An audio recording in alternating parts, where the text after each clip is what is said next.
It started a few months before the baby was due. My name is Marissa. I've always been sensitive to the paranormal. Ever since I was a kid, I'd see things that weren't there. Shadows in the corner of my eye, whispers when the house was silent. But I'd learned to live with it. Most of the time, they didn't bother me.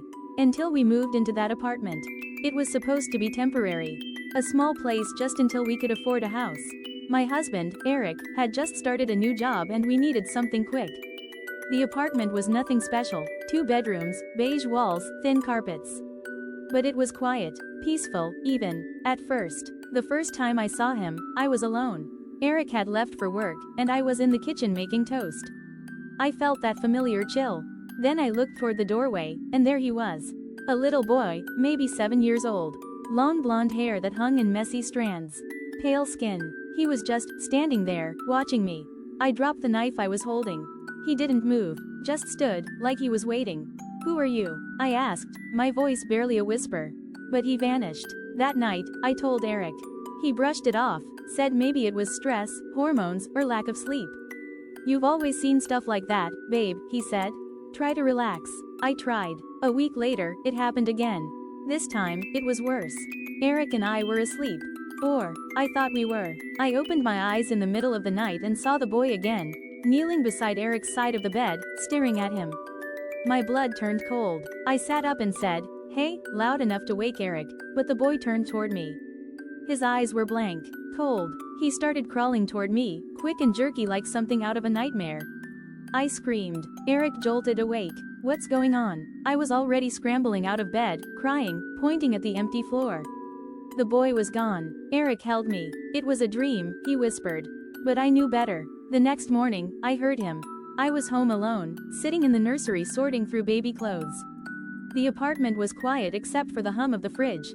Then, faintly, I heard crying.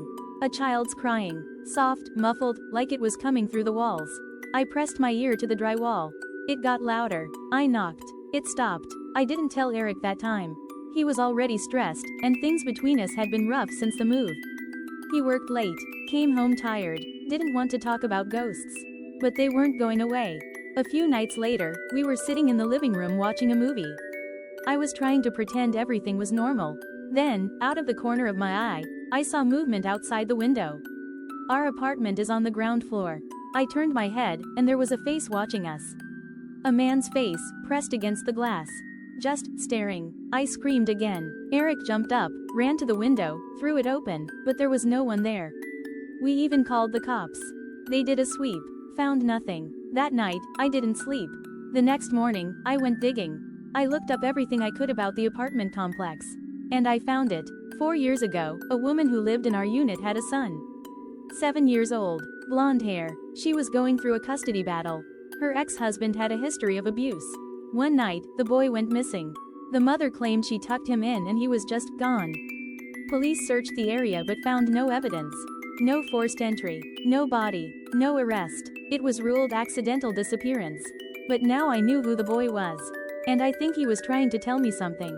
I started talking to him. I told him I believed him. That I was listening. That I wanted to help. After that, the crying stopped. I started to see him less often. And when I did, he wasn't scary anymore. Just sad. Watching. Then one night, he came to me in a dream. He led me to the back closet. Pointed to the floor. I woke up covered in sweat. The next day, I pried up the floorboard where he had shown me. Underneath, wrapped in an old towel, was a tiny shoe. A child's shoe. And next to it, a lock of blonde hair. I called the police. They reopened the case. DNA confirmed it belonged to the missing boy. His father was arrested soon after.